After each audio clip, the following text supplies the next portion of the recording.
Okay, so we're on this week. I've threatened it for a while. I've been hoping about it happening for a while. We've managed to finally get Don Cochrane from Vertex Watches in the true north.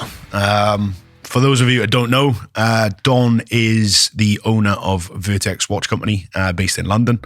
Vertex have a phenomenal history as a brand, as a company, and what they've done. And I think at this point, if I was to go into that, I probably wouldn't do it justice. So I'd like to bring Don in. Don, welcome, mate. How are you? I'm very well, thank you. Thank you for encouraging me to come to Liverpool. It's absolutely beautiful. Yes. It's a privilege to be here.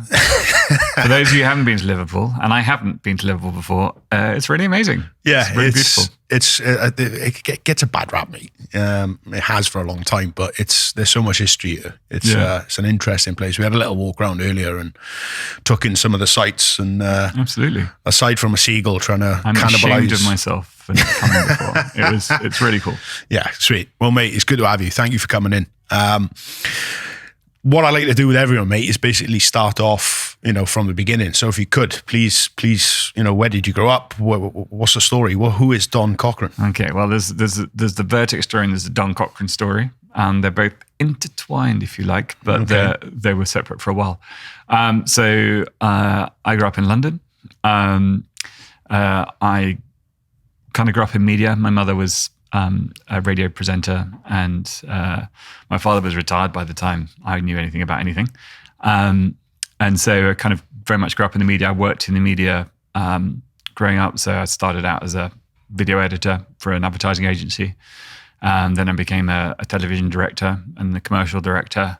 And then that ended up turning into being a sales and marketing director for some car companies, directing Formula One motor racing. There we go. The modesty there was unreal. Doing some stuff in Le Mans for Ferrari and Bentley. And then I kind of got into electric vehicles for Ford through luck and chance. And that ended up me going to work for a company called Tesla when it first started. So I was the second hire in Europe for Tesla. And it's kind of funny now that Elon's become such a big deal in the world that he was just someone I saw every day who was kind of, we had a very interesting relationship. He's an interesting person to work with. Following Tesla, I was manager of 177 and special projects at Aston Martin, which was quite exciting. And then I worked in private aviation for a long time until my grandmother died. And we had a very close relationship. She was 99 and a half. And I was sitting at work. I was very kind of sad about it. And like a sort of epiphany, if you like, I thought, why don't I restart her father's watch company in a way to keep her in my life and to immortalize her. And that's what I did. And that's where Vertex started again. Vertex having been closed in 1972. So that's kind of how that started. And then there's the whole Vertex story, where Vertex started in 1912, founded by my great-grandfather, Claude Lyons. My grandfather then took over the company in the 40s, and then it closed in the 70s. So I grew up with the stories of Vertex. It was kind of, I played with watches, I took apart watches, I drew watches. They're fairly easy things to draw. But it was never, ever a thing I thought I'd pursue. I was never passionate about horology.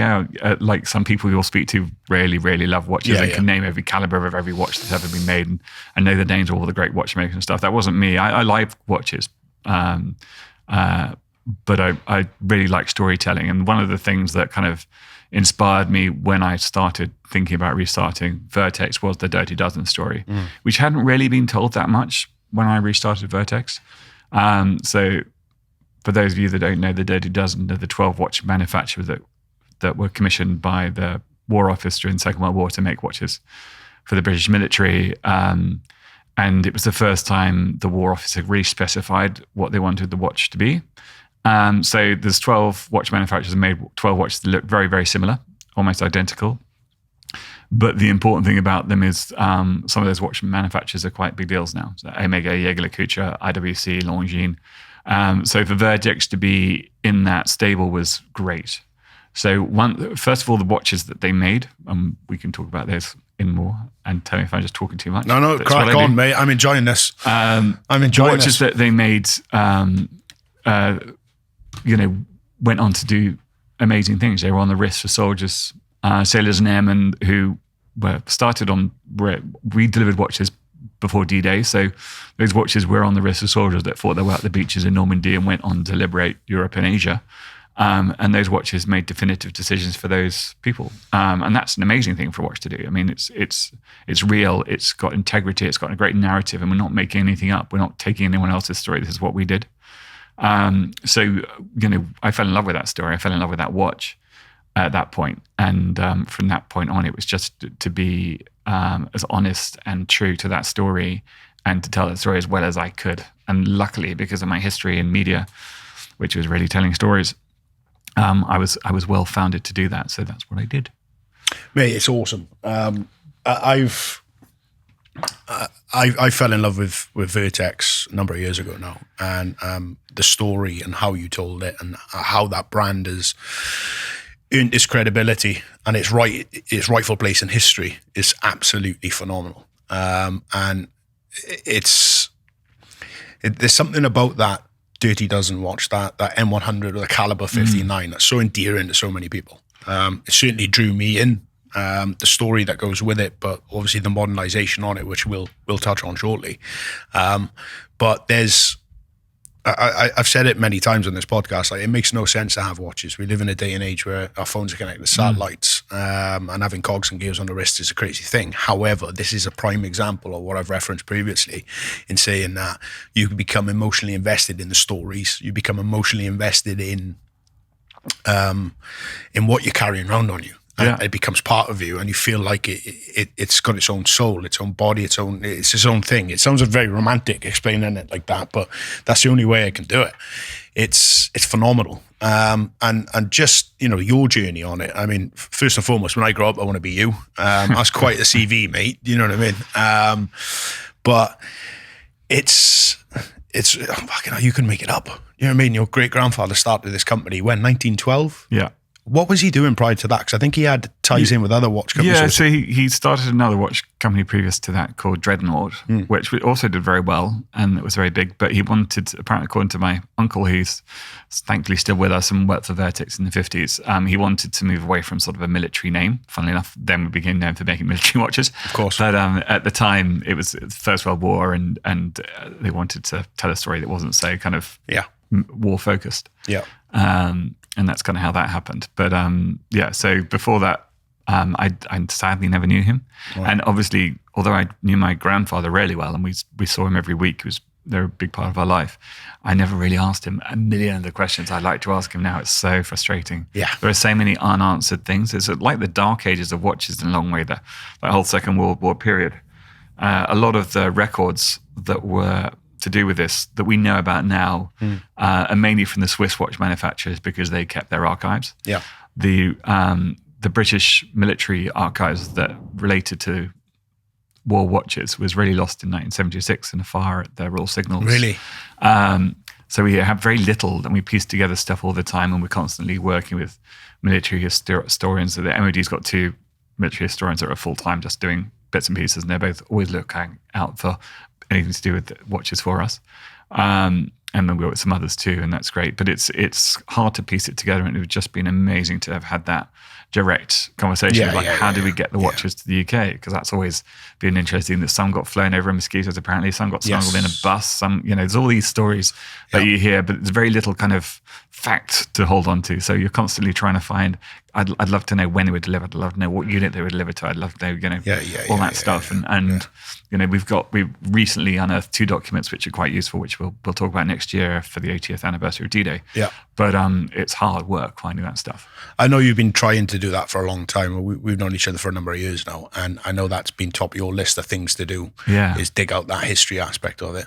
When that Dirty Dozen thing came about, obviously Vertex was fairly well established at that point. Was your grandfather or your great grandfather running it then?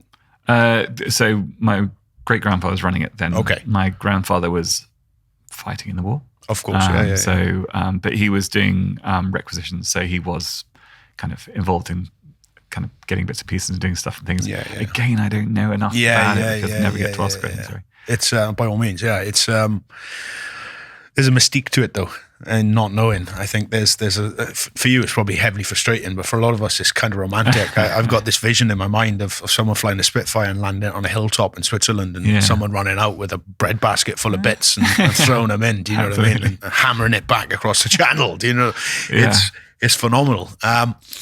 So your great grandfather started the company. It became Vertex. Obviously, he was involved in the watch industry prior to that. Then your grandfather took over. Yep.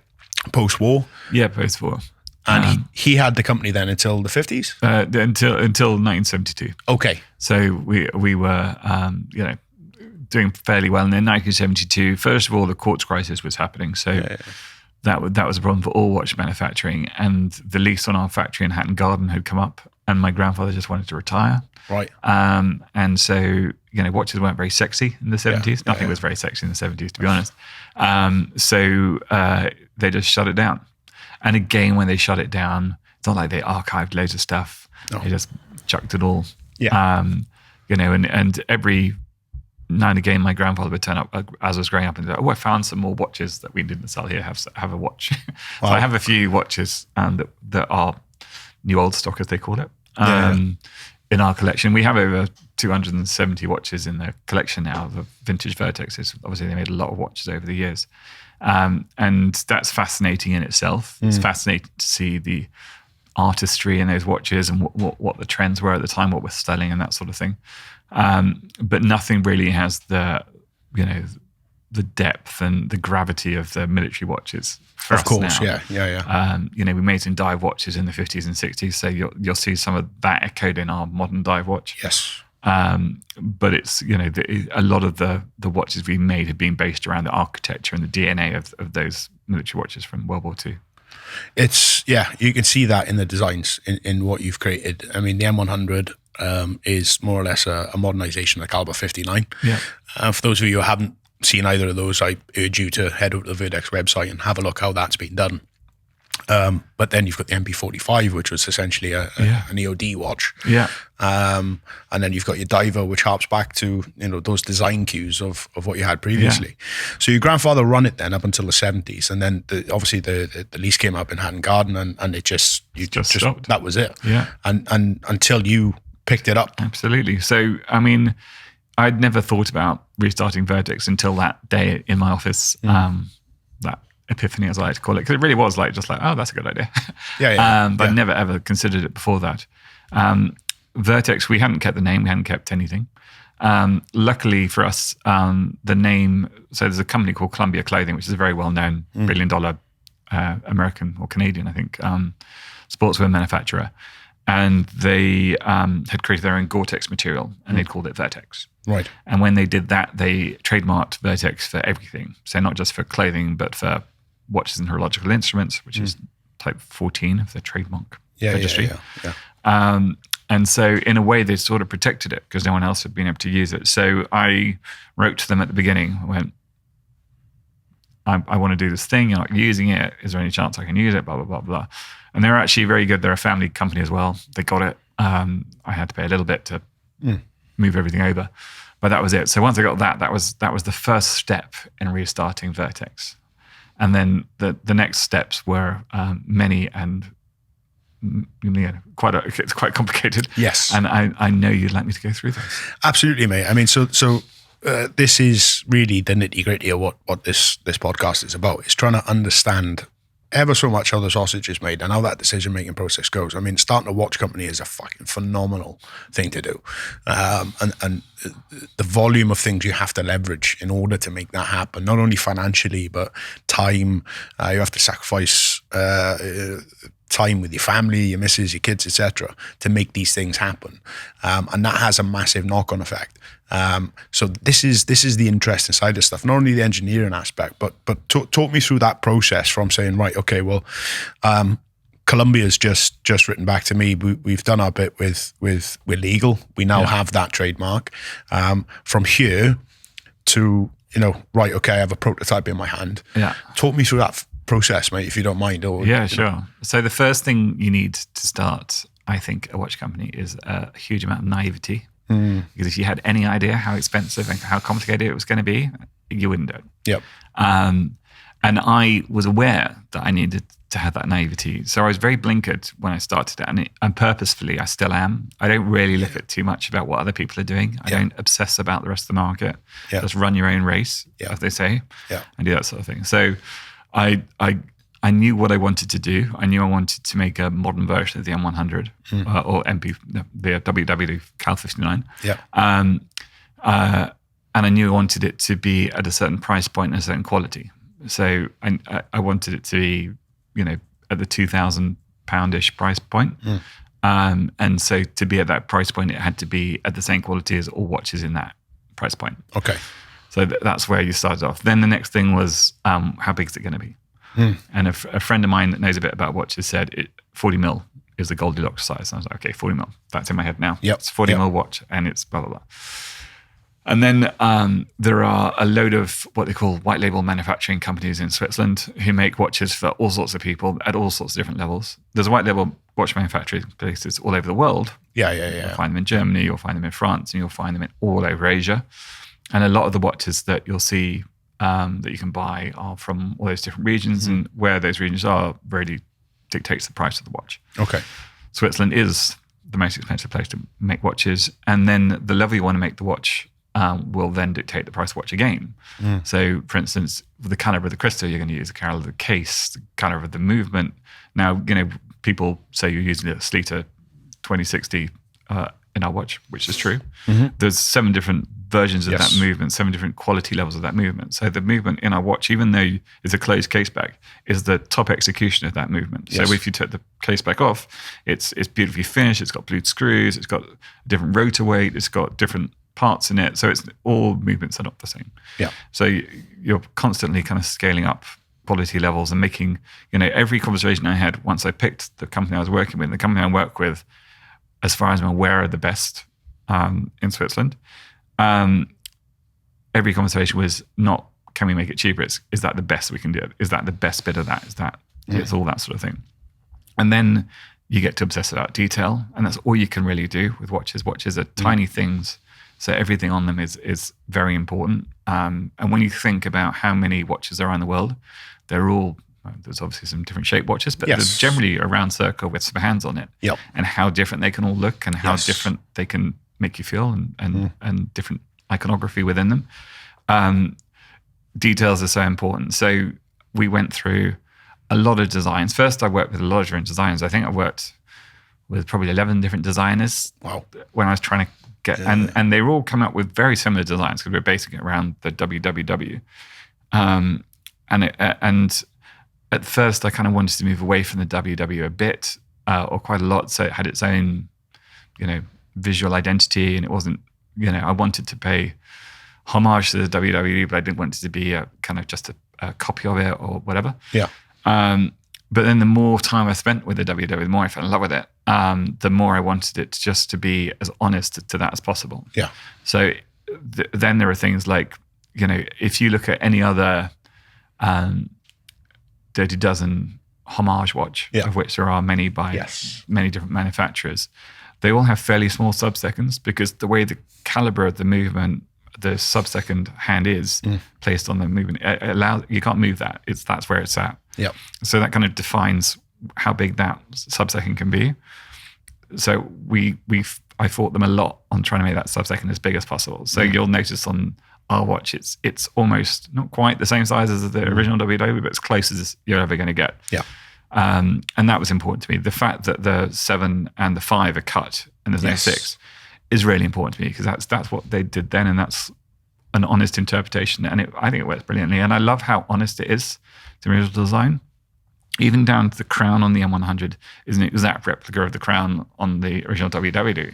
And it's not a signed crown, because it shouldn't have been, because it wasn't then, and it shouldn't be now. So it's really about that balance and honesty.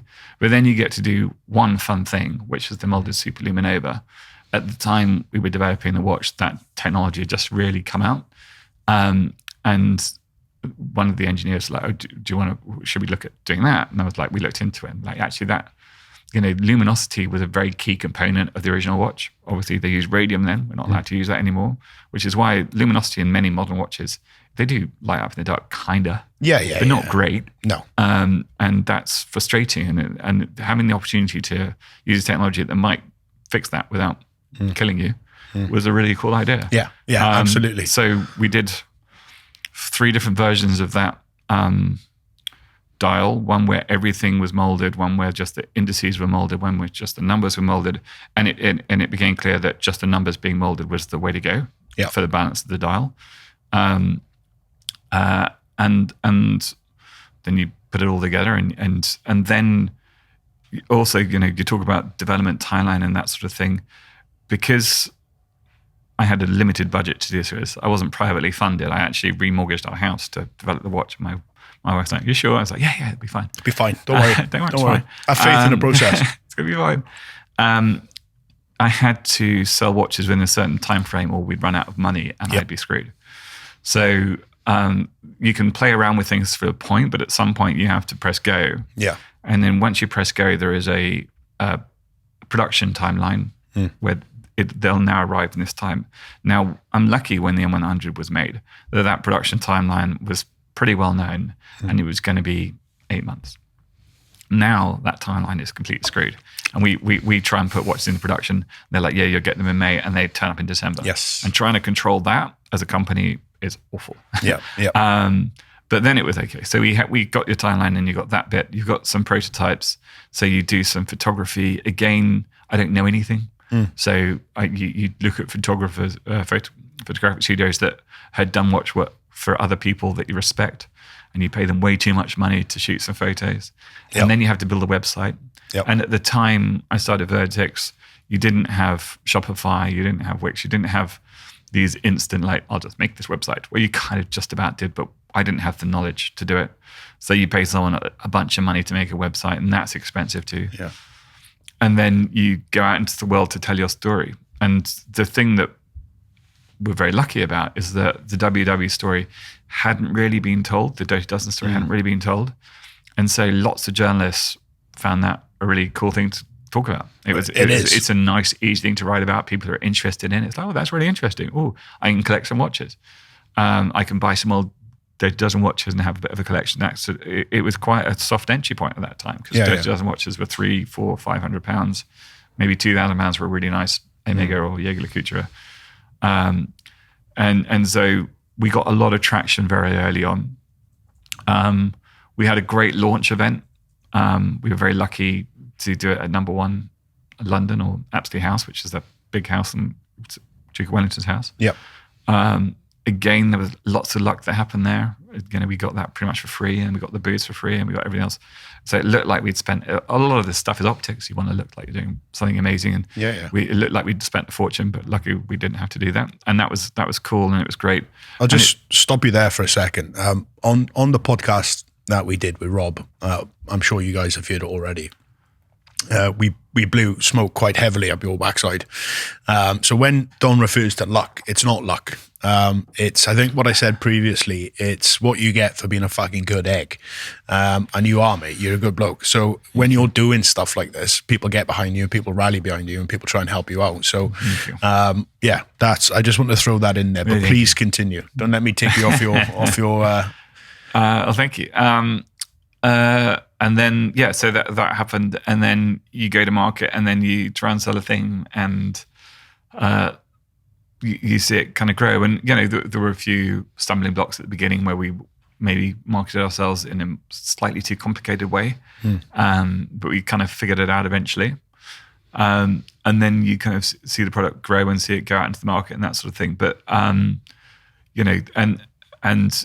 difference is that those original WW watches, those £200, £300, £400 watches, are now £1,000 to £2,000. Yes. And that's just because of that storytelling that happened. And now when you Google the Dirty Dozen, there'll be hundreds of articles about it. Honestly, there were 3 when I started that I could find. Wow. And so there's that. And there was nothing really about Vertex. Vertex was dark. Yeah. And so I find that amazing. And in that alone, I've succeeded. Yes. My grandparents will always be remembered now. Yes. And that's really nice. And that was the point. But you get overexcited. I've got all this momentum. People love the brand. We got, people going, oh, are you going to do another watch? You're going to do another watch. So you start planning other watches. You start thinking about what else you can do, digging into the history and moving forward. And going back to the roulette wheel in a way. Yeah. You did a spin and you did okay. And then you're like, oh, should I take the money back and try again? And then you do. And you do okay. And you're like, okay, well, but maintaining momentum is not easy. Yeah. And if you want to get geeky and you do a Google search of all the watch brands that have started in the last 7 years, you'll be amazed how many watch brands have started in the last 7 years. I feel like I started Vertex completely in isolation. So I wasn't inspired by a change in the market or the ease of e-commerce or anything like that. Yeah. I did it because Granny died. Yeah. I think a lot of other people did it for their own reasons too, but it seems like everyone did it at the same time. Yeah. And a lot of people in the last 3 or 4 years have started. And so the market is very, very competitive. Yes. And trying to have a voice is hard. Yes. Picking your price point is hard. It's hard for people to understand why that watch looks like your watch and it's £300 and your watch is £2,500. It's very hard to have a voice within that stuff. We're very lucky that Vertex has authority. Yeah, because we're old. We have over 100 years of history, and we were there and we did do that. We're not making anything up. We're also very lucky that the Swiss watch manufacturers find it very hard to tell the Second World War story, because obviously they made watches for both sides. That's something I wanted you to touch on in this conversation. Actually, please elaborate on that, mate. Well, I mean, Switzerland was a neutral country, and to remain neutral, they had to make watches for both sides. Yes. So you'll find, Omega watches on Luftwaffe pilots and everyone else. It was very kind of everyone got a watch. Vertex definitely didn't do that. Vertex is definitely British and only made watches for the British.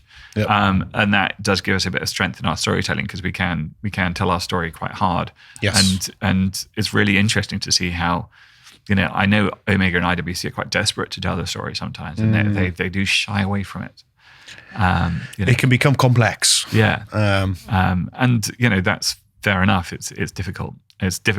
But it gives us a bit of a head start in a way. Absolutely. So that's nice. Absolutely. So this journey then that you've gone on there, from sadly the passing of your grandmother to a point where you've decided and finalized on this design. What are you doing in your personal life at that time? You're still working. You still have commission? So at the time I'm still working for the jet company. Running the company from my house. Obviously rented a storage unit to store the boxes. I mean, early on I decided to use Pelly cases as our box method, and that we still use that today, and that's a really good solid way of sending things around, but they're not small. And they don't have a lot of space. Either. And again, you had to buy a ton of them at the time. So I'd buy like 300-400 boxes, and they have to go somewhere. And sometimes they were in the kitchen, and my wife would like, it wasn't great. She was very tolerant, but I remember when we did the M100B, and I was fairly convinced they were going to sell out straight away. So I boxed them all up, and they were all in a row, numbered in the kitchen, about 150 watches. They didn't sell straight away. They took about a year to sell. So it did become a bit of an issue after a while. But that was all part and parcel of it. And then you get other watches like the Bronze 75, which did sell straight away, and I wish I could have made more, but it is what it is. That is a unicorn for a lot of people, that watch. I love it, and it tells the story so well. It was obviously for the anniversary of VE Day, 75th anniversary of that, and it was cool, and it was really well received. And I think bronze as the material is actually really lovely. Yes. It's a cliche thing to say, but the case tells the time as well as the dial, because it ages and it affects patina. But it's also just a very warm material. Steel's quite a cold material. Bronze definitely isn't. So that was nice. And we managed to work with a partner of ours on this fantastic strap for that. I have no idea who that could be, but that strap itself has become a legend. Mate, if you knew how many emails we have over that strap, there's a bunch of folks chasing those. But by this point, by the time the bronze came around, we had a great relationship, and I really respected what you did. And it was like, could we do something fun for this watch? And since then, we've done fun things for a couple of watches. And that's a lovely thing too. You build these relationships over time. And like you say, people like me because I'm a nice person. People like you because you're a good guy too, and that's how it works. That. And it's been a pleasure to be part of what you're doing, and we're very proud to have your watches in our case. Your strap in our case. I appreciate that. Thank you, mate. I'll never forget that conversation initially because, similar to you, this was an idea that you've got to be borderline a little bit crazy to pursue. And when I went on that path creating Z.A, I could never imagine having one of the original Dirty Dozen manufacturers approaching me one day for straps to make a commemorative 75th anniversary watch. So when we had that conversation, you could have probably pushed me over with a feather, as it just blew my mind. I felt like I had hit a milestone with the business. Do you know what I mean? In achieving that, and as you say, we've worked on a few bits since, and we've got some bits and bobs going on now, and things like that. And I enjoy from that standpoint. We're set up. We have our own website. We sell direct to customers, but I enjoy working with companies as well, and you develop these relationships with a few people, and you really sort of get on and. But yeah, I mean, we can't not mention the Jamaican Bobsled team and that strat. So we about 2 years ago. This is a story, please. This is a story, right? If there's anything you're going to listen to in this conversation, this is it. Right? Well, I don't know. Please I think tell other stories story, as well. mate. But basically, it's the Winter Olympics. It's only like 2 months before the Winter Olympics, like November. Yeah. We get a lot of emails from people all the time going, I'm doing this thing. Can you get involved in that sort of thing? We got an email from one of the guys from the Jamaican Bobsled team saying we just qualified for the Olympics, and would you be interested in being involved? And it was like, the Jamaican Bobsled team, that's like the coolest Winter Olympics team ever. Absolutely. And it was instantaneous. Yes, we would, but what can we do really? There's not a lot of time to do it. Yeah.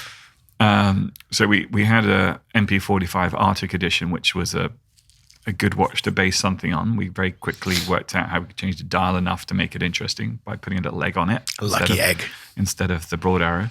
And then I phoned you up pretty much after I'd said we were going to do something. I said, hey, is there any way you could do, you have that strap, could you do anything for us?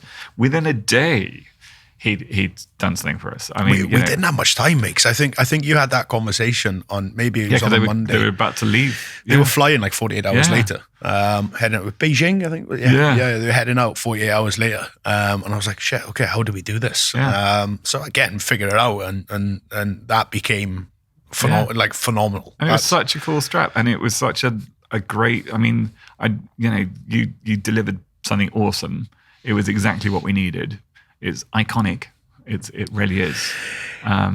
Seeing them wear the watches around the village in front of all the Olympic sign and stuff. I mean, you had, also the other double side of it. You had to be really careful. Like you can't mention the Olympics any post because the Olympics Commission are very restrictive of that sort of thing. You could, so it was great, but also kind of complicated and stuff. And the poor guys from the Jamaican bobsleigh team had a pretty hard time as well because it was during COVID. Yep. And they went out there and two of them were immediately put into like fairly serious isolation. Wow. Okay. They had a pretty hard time, and I was, but it was still amazing to be a part of. A real privilege for us as a company, and we couldn't have done it without you. I appreciate that, mate, and it was awesome. Again, another phone call. Don's got this habit of just ringing me with like magnificent, opportunities, and that was one of them. It was like, yeah, Jamaican bobsleigh team, mate. I was like, what? Jamaican bobsleigh team, and you've got 24 hours. I was like, shit. Okay, how do we do this? But yeah, I mean, it was phenomenal, absolutely phenomenal seeing that, and I still chat to some of those guys now on Instagram. As they did with you, they sent quite a few images and pictures over the Olympic Village and stuff like that. And it was just unreal to see. And my kids are coming to an age now where I think this is probably going to be the first, for me, that's always like a Christmassy film. I know it's not Christmas, but it's that type of thing. Snowing, that's enough. Yeah, it's this time of year. Everyone's sort of, not going out as much. You sat around an open fire and that type of thing.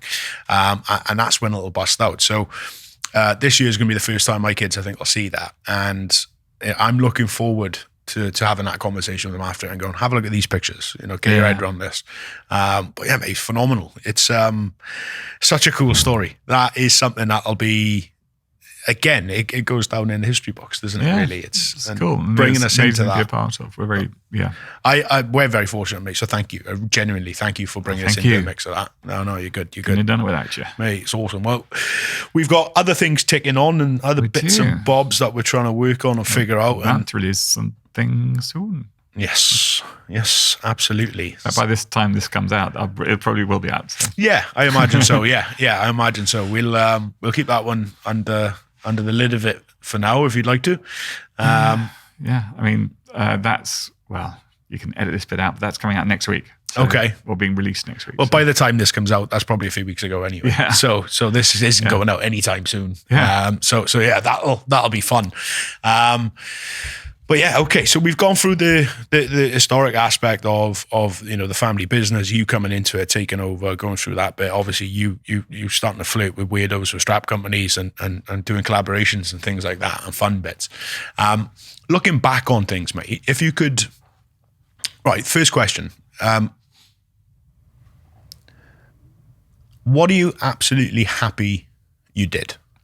So it's a two-part question. What are you happy you did? What wouldn't you change, and what would you change if you could do it again? Molded Superluminova. Yes. That was a genius move. Yes. You're constantly critical. You don't do anything without always wondering if you could have done it better, if you could have been. There's definitely my naivety at the beginning. It would have been helpful to have brought someone else on to have discussions with the Swiss manufacturing companies, so that I wasn't just like, okay, I was very much like, if they know best, they make hundreds of thousands of watches a year for some pretty big companies that I can't mention, but very well respected big companies. Yeah. So I immediately thought that they were right in everything they said, and sometimes I don't think they were. So I kind of wish I'd had someone guiding me through that process a little bit. Yeah. I think it's always difficult to understand volume. There's a thing called pricing elasticity, which is basically you sell something for X price at this number and you make this much margin, or you sell something at a lower price or a higher price. At a higher price, you sell less at a higher margin, lower price, you sell more at a lower margin. Where that sweet spot is, and understanding that, I'm not sure I'll ever know, because you put your flag in the sand, that's where we are. And so it's always interesting to see how other people do and that sort of thing. Yeah. I mean, Vertex is very lucky. It's done really well. But I always wonder how it would have been if I'd made a cheaper watch at a cheaper price point, or if I just made a more, it's a more expensive watch and just sold a few, and that was that. So that you never know about that.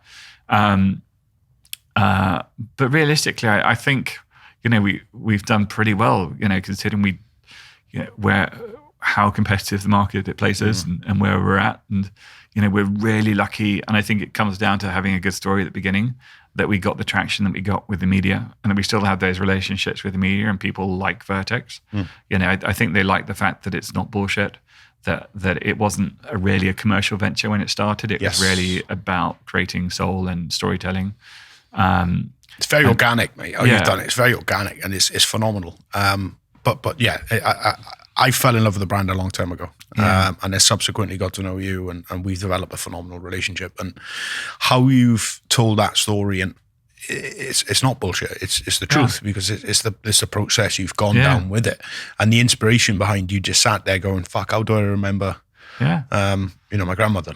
What's the best way to do this? Yeah. It's fucking. That's cool. And occasionally there are little bits. I remember quite early on, I was going for a meeting near Hatton Gardens with someone, and I had a little case full of watches, and was walking down the street. And it was kind of like moment where I realized that was exactly what my great grandfather had done, probably down that street, and my grandfather. And that was really kind of amazing. That kind of they did that, and now I'm doing that, and that was actually a really lovely moment. So you get those little things, and you also get moments where I remember once we were on the cover of Telegraph Time, and there was 7 watches on the cover, and it was Patek, IWC, Panerai, us, and I can't remember what but that wasn't a bad crowd to be in. Yes. And then also there was a watch event at the Saatchi Gallery quite early on called Silent QP, and And this wasn't even a year after we started.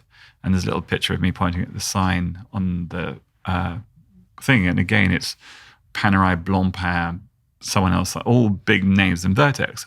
And that was a curated gallery. I didn't pay to be in there. I didn't ask to be in there. The people curating the gallery decided that's where Vertex should be. Wow. And that was really cool. I mean, that's amazing that we had the gravity at that point that we could be in a room with those people and no one questioned why we were there. Yeah. And that was great. So there's been loads of really cool moments where you're like, actually, that's kind of cool. Yeah. So what's the plan moving forward, mate? Where do you go from where we are at the minute? Obviously, you've brought it back. You've established yourself. By now, you've got a range of watches. Yeah. Are we looking at introducing new models? Are we looking at expanding? Is world domination on the cards? Yeah, it's the interesting question is what's the win? What do you aim towards? The bit, like I said at the beginning, I've already won. I've already brought back the company. Yes. I've already kind of created a memory that will live on as long as people talk about watches, which I imagine they'll do for a while. Yeah. So that bit's done. But you can't stop. You can't get off the train, really. The train's still moving. But maintain momentum in a marketplace where everyone else is telling stories. Like I mentioned, lots of other people have started selling watches in the last 7 years. But also the big watchmakers have become way better at telling their stories. Yes. And cottoning on to what's working and that sort of thing. I mean, we get copied quite a lot. Yes. In some of the things we do, and yes, it's very flattering. But it's also kind of annoying when people bring out watches as a homage to the Dirty Dozen watches. Like, okay, thanks very much. Yeah. So it's difficult to maintain momentum in that marketplace. And I've come. There's a waste bin full of designs of watches that we've designed that I've decided aren't worth bringing to market because they won't have enough traction to really have any reason for someone to. Why would you buy that watch when it looks like their watch? And what does Vertex have enough, brand equity that you'd buy a Vertex as opposed to someone else's watch? Blah, blah. Yeah. So every watch has to have reason. Now next year is the 80th anniversary of D-Day. Of course, that's fairly important. We had the WW on the wrists of soldiers on D-Day, so it makes sense for us to do something to mark that. So absolutely, there'll be a watch for that. Fantastic. And then people have been begging for a GMT for ages. I don't know how many designs you've done of a GMT now. I'd probably say 50 plus different designs, and I still haven't figured out what it should look like. how it can be. It'd be really easy to slap a GMT hand on the M60 and go, we got a GMT now. Yes. But I really want it to be more than that. So I think I know what I want to do now. I think I want to show it at the end of next year if I can figure it out. Yeah. So that's something we will do. And then I really want to do a ladies' watch. So that I've got a very good design and really cool idea for that. But it's a completely different thing for us. I mean, Vertex, we talk about our military history. Most of the brochures I have from the noughties and 1920s and that sort of thing are ladies' watches. We made loads of platinum and diamond ladies' wristlets and stuff, and it's a really interesting segment for us. So I'm excited about what that could do for the company and where that could go. So that's something as well, and it would be a real change in direction for us. So let's see what happens there. I'm excited for that myself. I've got 2 daughters and a wife, and I'm very excited about getting a Vertex on their wrist. It's a brand I love and I've fallen in love with, and I want to share that with them. And give them something to grow into as my little ones get older. That'll line them up nice for a 21st birthday present each. So when they're ready, please let me know, and I'll be first on the list to get those. £50,000 each. By all means, we'll sell Tyler. Tyler, you're for sale. Any serious inquiries, please DM me on Instagram. But yeah, I mean, mate, I love spending time with you, mate. And I say this every time I see you. I enjoy your company. I enjoy what you're doing. I'm emotionally invested in the brand, in the company, and you. It's awesome to see something you mentioned there a few times, and it's one of the first things you've taught me a few things over the years, mate, and one of the first things you ever taught me was relevance and momentum, and that stuck with me all the way through, and it's interesting even now to see you still focused on that relevance and momentum piece. And how do you maintain that as a brand? How does that work in an ever more competitive market? where the consumer is potentially changing as well with that. So it's interesting. It's interesting to see. But I mean, that's a little golden nugget I took away from your knowledge base. That I'd like to highlight in case anyone else wants to. It's important. I mean, it's important, and I think a lot of people stray away from it, or they find it very hard to move away from a core iconic thing. So you either get watches that are all about, watch brands are all about new. So every couple of weeks they're launching a new model, a new thing, a new. And they work on that constant newness. And, that does work, but we're not that company. We're about, the M100 is the M100 and it's going to be the M100 for as long as it is the M100 and vice versa. And so you have to remain relevant by being really good and being an icon of horology, if you like. Yeah. So I would say that no watch collection is complete without an M100. I'd agree. And luckily, a lot of people agree with me. I'd agree. I agree massively. It's interesting. You mentioned earlier on the molded Luminova and that side of stuff and having it in your collection.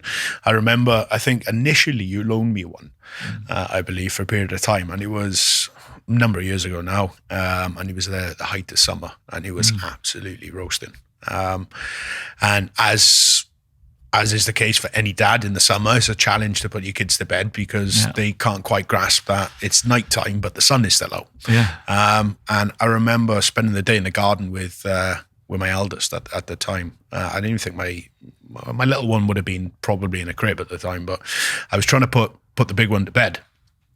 And I had the M100 on my wrist, and it'd been roasting all day. This thing blew up. It was literally like having a lava lamp in the room. She couldn't take her eyes off it. She couldn't stop trying to grab at it. All she wanted to do was look at it and see if she could reach out and touch them molded pieces. So these things glow in a big way. And when they enter your collection, they enter your collection. They make a mark because you've never seen anything like it. It's phenomenal. And I know frustratingly now you were kind of the first guys that did that. A few people are jumping on that bandwagon now.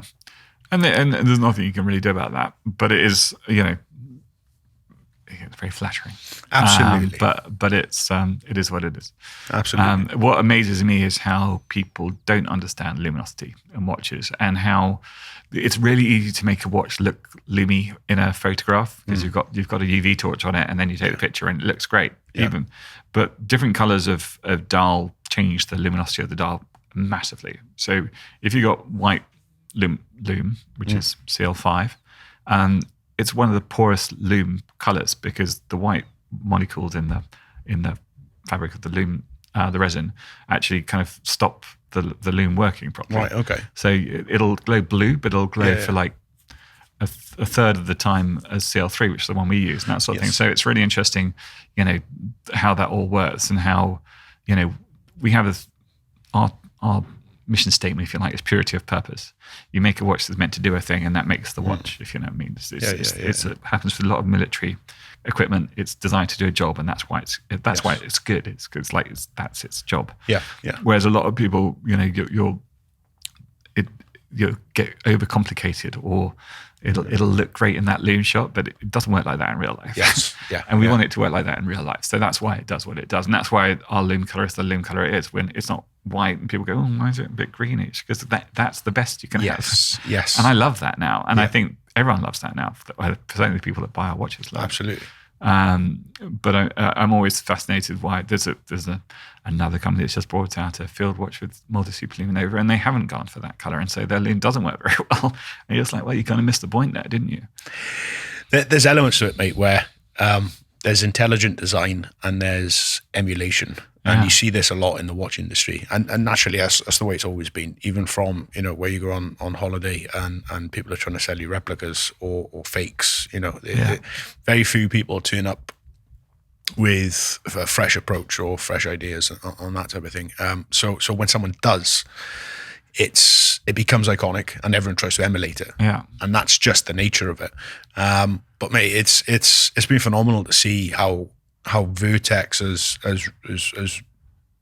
been reborn, how you've done it, and how it's going, and it's an honor to have been part of that journey so far. It's a privilege to have you along for the ride. Mate, it's awesome. Long may it last. Long may it last. 100%, mate. Long may it last. So, so that leads us on, mate. Really, I mean, where can people find you? Well, we have two ways of finding us now. We have the internet. Okay. Where we're at vertexwatches.com. Yep. Pretty straightforward. And then we have our own little home in Mayfair now, which is in Shepherd Market, which is a really nice part of Mayfair. We like to think it's precious without being pretentious. It's down a little passage between the Market Tavern and the Grapes pub. Yes. Two great pubs. And we're there, and we're open 6 days a week. Perfect. Instagram, Vertex Watches. Perfect. Okay. And Twitter, Vertex Watches, and Facebook, Vertex Watches. Vertex all Watches, about Vertex Watches. Vertex Watches. So, guys, if you haven't, if you're yet to enjoy the delights of Vertex, please head over and check those guys out. But for now, mate, thank you for joining me. Thank you. It's phenomenal. And yeah, I'm looking forward to what the future brings. Thanks, Don. Thank you very much. Everyone come visit Liverpool. It's really lovely. It's not.